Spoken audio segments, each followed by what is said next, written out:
quelles sont les qualités de mathématicien que devrait avoir un professeur des écoles?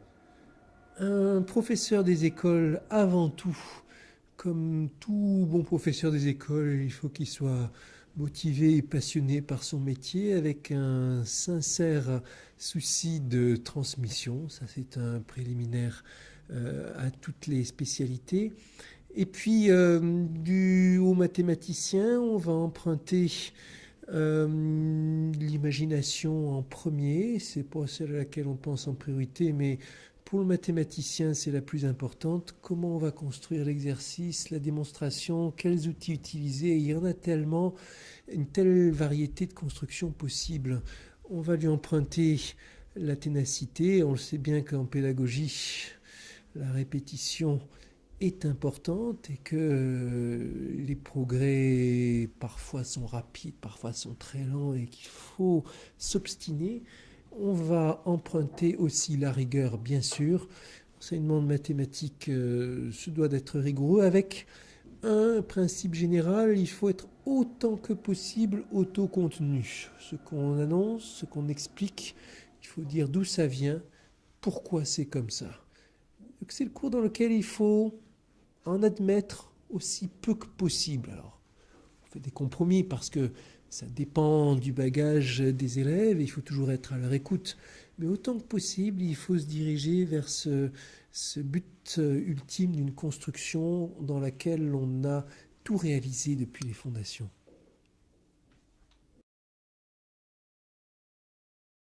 Vous êtes intéressé à des disciplines autres qu'avec votre regard mathématicien. Pensez-vous que c'est une évolution nécessaire de l'enseignement des mathématiques?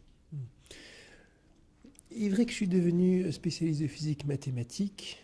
Pourtant, je n'étais pas un spécialement bon physicien. Je me débrouillais, mais j'avais clairement plus de facilité en mathématiques. Mais souvent, les choses sont question de point de vue.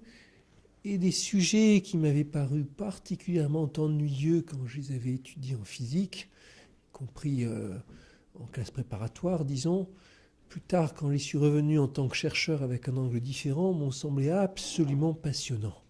Par exemple, thermodynamique, je le dis franchement, c'est un sujet qui me barbait. Et quand je suis devenu finalement un spécialiste de l'entropie, c'est dire. Alors, qu'est-ce qu'on va tirer de ça? Premièrement, on ne sait jamais trop quel chemin sinueux le parcours du scientifique peut prendre. Surtout maintenant. Vous voyez des gens qui ont commencé en mathématiques, sont devenus expérimentateurs en physique, puis ont fait une révolution sur un procédé plutôt chimique qui leur permet de faire des observations biologiques complètement nouvelles. Ça existe des profils comme ça qui se retrouvent prix Nobel et ainsi de suite. Donc des parcours très sinueux. Et puis, il ne faut pas chercher à trop contrôler les choses. L'enseignement au niveau de l'école, au niveau du lycée, il est un peu compartimenté entre les différentes disciplines. C'est pas grave. Toutes les sciences, ça procède d'un mouvement dans lequel on commence par séparer et spécialiser les choses, et ensuite on fait les rapprochements. On peut faire une métaphore biologique, hein, vous savez. Il ne faut surtout pas vous marier avec votre sœur, mais si vous commencez à laisser les lignées se séparer, les mutations, etc. s'effectuer, c'est très bien de vous marier avec quelqu'un qui est un lointain parent. Ça ne pose pas de problème.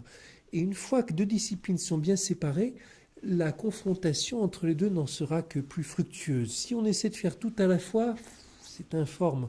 On ne sépare pas bien les raisonnements et les façons de penser. Alors ça, c'est une première chose.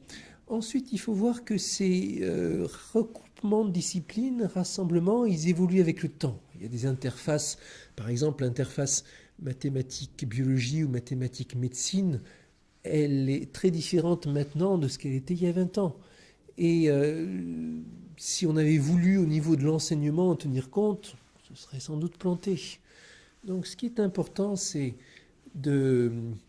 d'enseigner des choses avec les idées claires et de garder pour les enfants l'ouverture d'esprit. Idéalement, faire des projets sur lesquels on verra les différentes disciplines entrer en contact. Il y a plein d'exemples maintenant dans lesquels c'est bien fait ça. Vous avez un problème que vous posez, qui fait intervenir des connaissances en biologie et en physique et en mathématiques. Dès le collège, on fait des choses comme ça. Bon, c'est pas une question du corps de l'enseignement, c'est pas la façon dont les disciplines sont faites là, mais un projet fait pour illustrer ici et là. Parce qu'après, c'est pareil pour tout, vous savez, à la limite. Dans mon métier, en tout cas dans ma fonction de médiateur, dans mes activités de médiateur, des choses que j'ai apprises en littérature sont extrêmement importantes aussi, ils viennent se mélanger avec des choses que j'ai apprises en sciences. C'est l'histoire aussi qui vient en résonance avec la culture, avec les sciences. Tout finalement communique. Il ne faut pas chercher à trop en tenir compte. Sinon, on perturbe les enseignants, on a des besoins en formation qui sont encore plus grands, on mélange les choses au niveau des élèves et on risque d'instaurer la confusion.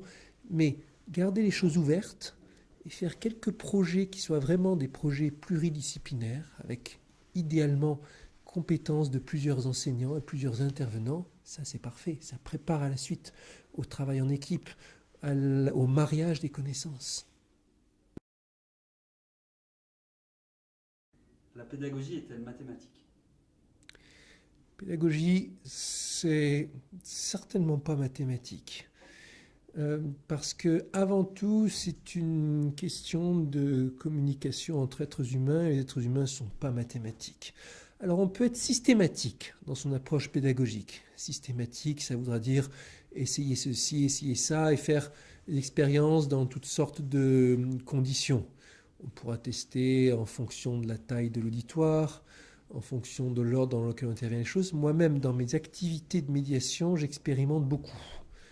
Et comme j'ai des conférences que je fais des dizaines de fois, régulièrement, je vérifie. Qu'est-ce qui a passé, qu'est-ce qui n'a pas passé?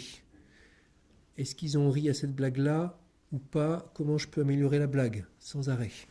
Et on peut être systématique dans la pédagogie, mais à la fin, le résultat n'est pas mathématique. Parmi les premières choses qu'on vous apprend quand on vous coach en médiation scientifique, dans le temps, j'ai eu un stage de 2 jours qui a été extrêmement utile. L'une des premières choses qu'on vous apprend, c'est que premier, une émotion, en deuxième, un raisonnement.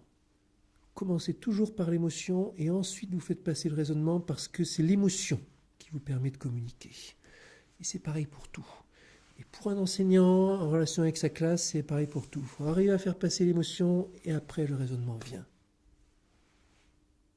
C'est pas suffisant, bien sûr. C'est une condition nécessaire, mais c'est le genre de choses à garder en tête qui montre bien que quand on est en train de faire un cours, on n'est pas dans une démonstration mathématique.